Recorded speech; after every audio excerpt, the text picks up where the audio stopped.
Di usia yang tak lagi muda untuk standar pesepak bola profesional, keputusan Oki Rengga untuk comeback jelas mengundang tanda tanya. Mengapa sekarang? Mengapa harus kembali ke lapangan hijau saat banyak yang memilih pensiun dan menikmati hidup tenang? Jawabannya sederhana namun berat. Ia merasa belum selesai dengan merah putih. Perjalanan Oki Rengga di dunia sepak bola tidak dibangun dari karpet merah. Ia tumbuh dari lapangan kampung, dari rumput yang tak rata, dari sepatu yang kadang lebih banyak tambalan daripada kulit aslinya. Namun justru dari sanalah mentalnya ditempa.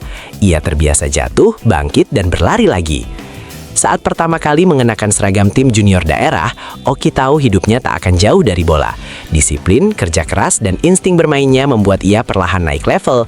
Hingga suatu hari, ia mencicipi atmosfer sepak bola profesional dan sempat masuk radar seleksi nasional. Namun, seperti banyak kisah pesepak bola Indonesia, karir Oki tidak selalu mulus. Cedera, minimnya kesempatan, dan dinamika internal membuat namanya perlahan memudar. Ia menjauh dari sorotan, memilih jalur yang lebih sunyi, bahkan sempat dikabarkan gantung sepatu. Bagi Oki Rengga, Piala Dunia bukan sekedar turnamen 4 tahunan, itu adalah luka kolektif sepak bola Indonesia. Sejak era Hindia Belanda, Indonesia belum pernah kembali merasakan panggung tertinggi sepak bola dunia. Generasi berganti, pelatih datang dan pergi, tetapi mimpi itu terus tertunda. Saat menyaksikan timnas Indonesia bertarung habis-habisan di kualifikasi Piala Asia dan Piala Dunia belakangan ini, ada api lama yang kembali menyala di dada Oki. Ia melihat perubahan, ia melihat harapan, ia melihat timnas yang kini berani bermimpi lebih besar.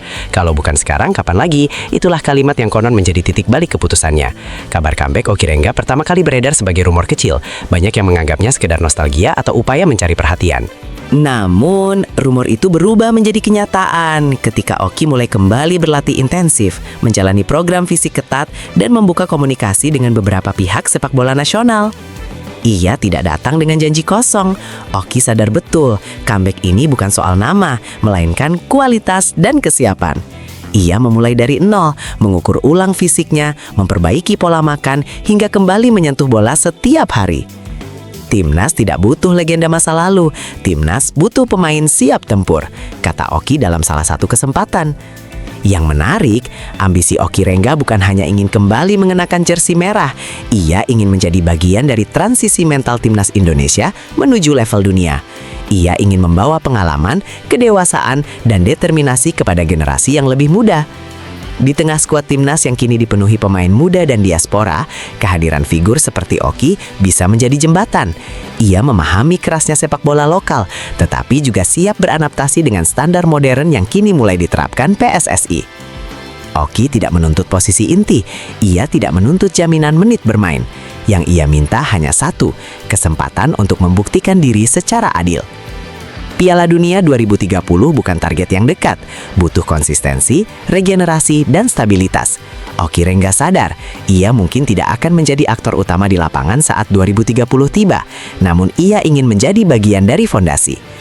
Baginya, sepak bola bukan tentang siapa yang mencetak gol terakhir, tetapi siapa yang ikut membuka jalan.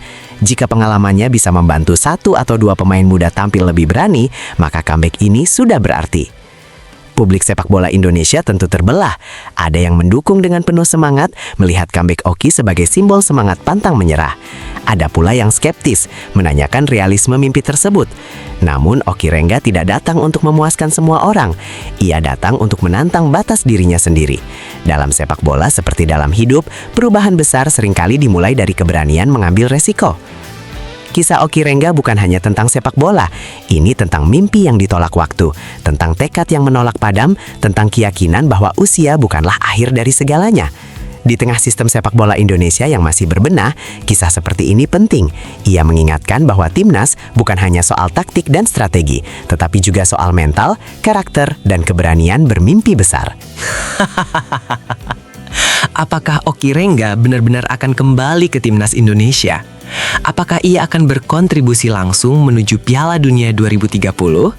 Tidak ada yang tahu, sepak bola selalu penuh kejutan. Namun satu hal pasti, mimpi ini layak diperjuangkan. Di saat banyak orang memilih menyerah, Oki Rengga memilih kembali berlari.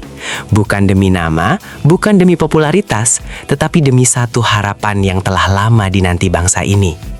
Dan jika suatu hari Indonesia benar-benar melangkah ke Piala Dunia, kisah Oki Rengga akan dikenang sebagai simbol bahwa mimpi besar selalu dimulai dari keberanian untuk mencoba lagi.